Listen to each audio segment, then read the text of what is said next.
Assalamu alaikum wa rahmatullah. Now we are going to discuss a new item in the case of abdominal trauma. We are discussing a new lecture in the second week of accident emergency module, which is concerned about abdominal trauma. We start with abdominal trauma in general, then splenic trauma, and today we are going to discuss about hepatic trauma. Exactly like the spleen, I want to know the instance. Liver is the second solid organ injured in blunt abdominal injuries.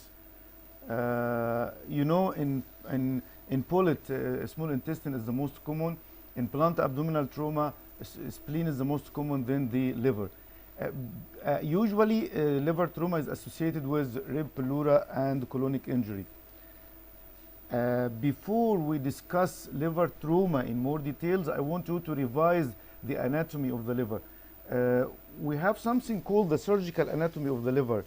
Surgical anatomy of the liver is divided by the plane in which pass the IVC and the gallbladder into two loops. This one is the left loop and this one is the right loop. And both loops are further divided by the plane in which the hepatic veins into segments. So this is the right loop and this is the left loop. And after that, the right loop is further divided by the planes through which the hepatic veins, the right, the middle, and left hepatic vein pass. And finally, the liver, you find the left loop is formed from 4 segments, 1, 2, 3, 4, 4A and 4P. And also the right loop is formed of 4 segments, 5, 6, 7, 8. So this will help us to diagnose exactly the site of trauma. And if there is severe damage of one of these segments, it can be resected in case of trauma. So the surgical important is important before studying hepatic trauma. Sure, it's more important when you're studying hepatoma or hepatic tumors, because if you know more about this hepatic segment, you'll find each of these segments, each one of them has its own branch of the hepatic artery, own branch of the portal vein, and own branch of the common bile duct. So it looks like that all of us have 8 livers that are grossly united but can be surgically separated. I can remove these 2 segments or these 2 segments without affection of the liver function. Sure, it's more important in tumor, but we have to know it before trauma. What might cause hepatic injury? It's exactly like other trauma. It's blunt abdominal trauma, which is more common than penetrating abdominal trauma. Also, iatrogenic can be done by the doctor itself when doing PTC. If you know what's PTC, PTC means percutaneous transhepatic cholangiography. One of the investigation of the biliary system, you enter with a needle inside the liver to the biliary radical and inject a dye. It's ultrasound guide. It might lead to injury or hematoma of the liver. Spontaneous rupture, it's also a situation known nowadays because the incidence of hepatoma is somewhat high in Egypt. The tissues of hepatic tumors and with the new blood vessels inside is so friable, so it might rupture and the patient come with a spontaneous internal hemorrhage without even trauma. These are the types of or the etiology of hepatic injury. Blunt, penetrating, iatrogenic. Sure, blunt is more common than penetrating in case of the liver, but it has its own characteristic. Usually, if the blunt trauma leads to hepatic injury, usually it is severe injury, it's contusion or laceration or even avulsion injury, because it's severe associated with other injuries like right renal, right kidney injury, and because of both, it have a higher mortality. These are the characteristics of blunt abdominal trauma to the liver, which is more common. In penetrating strap or pullet, it is somewhat more localized to a certain segment of the liver, and I think the management will be more clear. How to diagnose liver injury? Again, we assess abdominal trauma in the C, in the ABCDE protocol of the advanced trauma life support. During C, you find the patient shook. You examine the abdomen, you might find some clues. These clues you find on the right lower chest, you might find contusion or ecchymosis or palpation. You might find tenderness or the egg cracking sensation of fractured rib. You suspect something like that with the hemodynamics of the patient, the manifestation of hemorrhagic shock, the rapid pulse and decreased blood pressure. So one of the adjuncts which is allowed is the fast. You do focused abdominal sonography for trauma. You will find marked or moderate amount of free fluid in the hepatorenal pouch. If the patient is hemodynamically stable, you might do CT. What is the value of CT here? The CT here can determine the class or the grade of hepatic injury more accurately. This is the free fluid in the hepatorenal pouch by the fast. And these are some findings with intraparenchymatous hematoma of the liver of the CT that will show us the grades which we are going to discuss in more details. If the patient is hemodynamically stable and you are able to do CT with contrast, you might have one of these grades. In grade 1, it looks like exactly like splenic trauma. If subcapsular hematoma less than 10% or injury less than 1 centimeter. You know, this is somewhat common, and the mortality is essentially none. And some of these might be treated conservatively also. In grade 2, exactly like the spleen also, the hematoma enlarged from 10 to 50% of the surface area, or the tear is 1 to 3 centimeters in depth but less than 10 centimeters in length. The instance here is high, but the mortality is less than 10%. Also, it's a minor grade. In grade 3, the hematoma more than 3, or the depth of the laceration is more than 3 centimeters, or the intraparenchymatous hematoma is more than 10 centimeters or expanding. Here, the mortality is somewhat higher than the previous two grades. In grade 4, either ruptured intraparenchymatous hematoma or parenchymal disruption involving 25 to 75% of the lobe. It's like that. In this situation, if we know the anatomy, we can do right hepatectomy, for example, if no way to. So we are going to discuss the treatment in more details. Sure, the mortality here is high, reaching 50%, about 50%. The other grades of the liver injuries, in grade 5, the parenchymal disruption more than 75, or juxtahepatic venous injury, you know, the hepatic veins or something like that. In grade 6, there is avulsion. The liver is totally cut through the 3 hepatic veins. It's called the hepatic avulsion. Again, this might occur in acceleration, deceleration injury. In falling from height, the skeleton stops when he touches the ground, but the internal organs like the liver, like the kidney, like the spleen, is still moving, and this rapid movement will avulse the liver from its pedicle with the hepatic veins here. This is grade 6.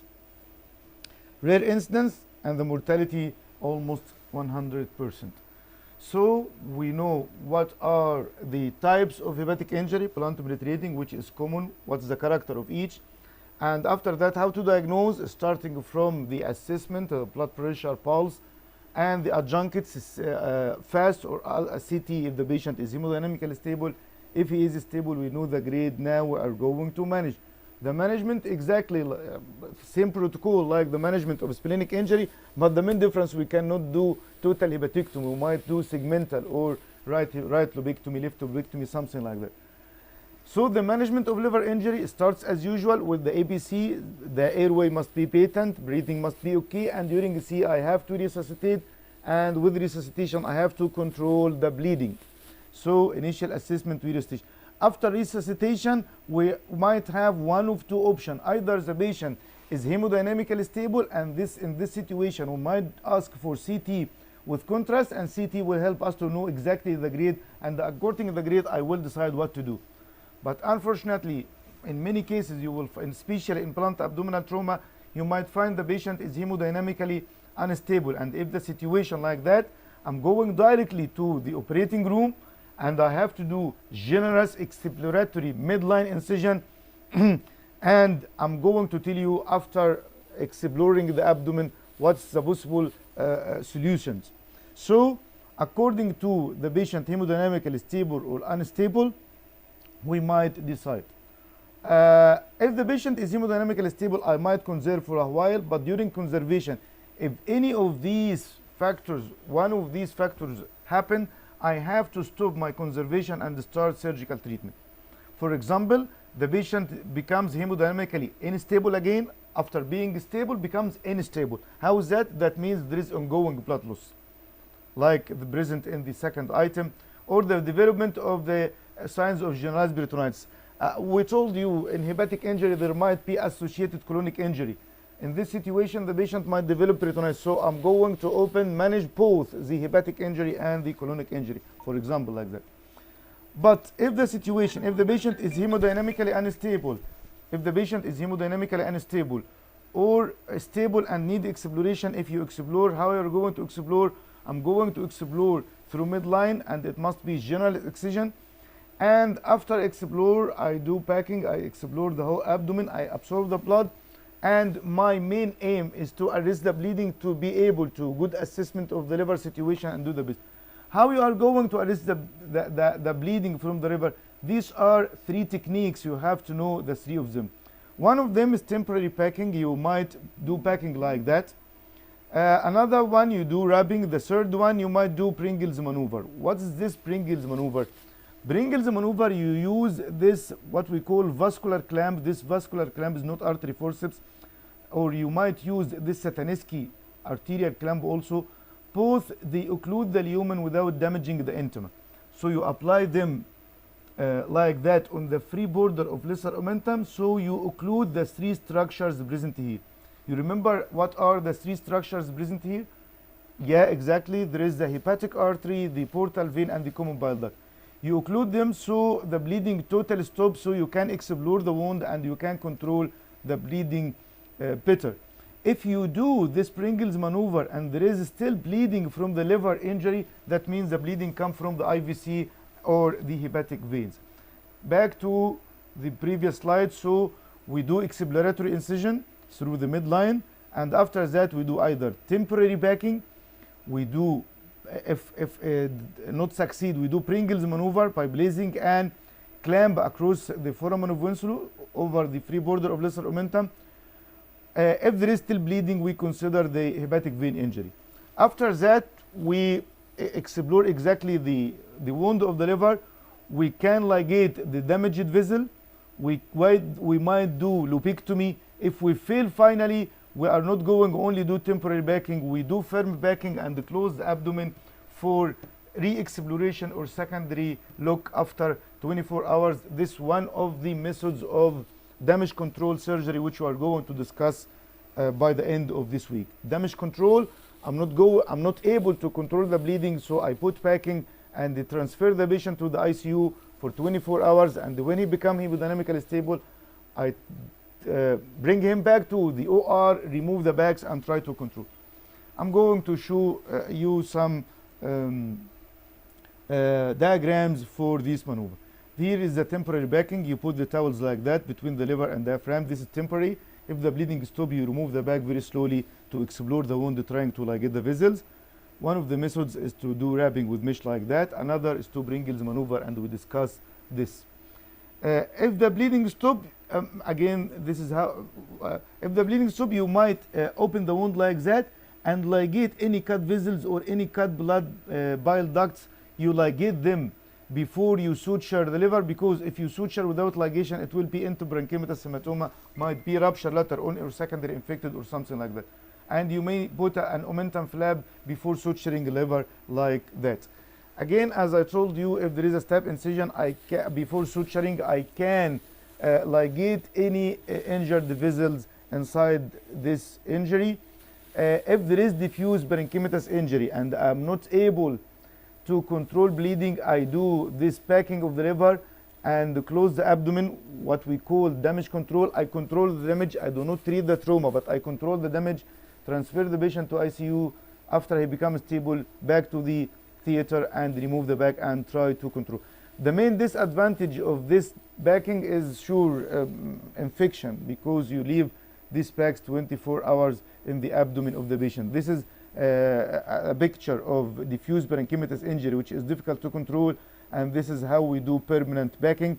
But take care not to do over backing, because in over backing you will compress the IVC and interfere with the venous return to the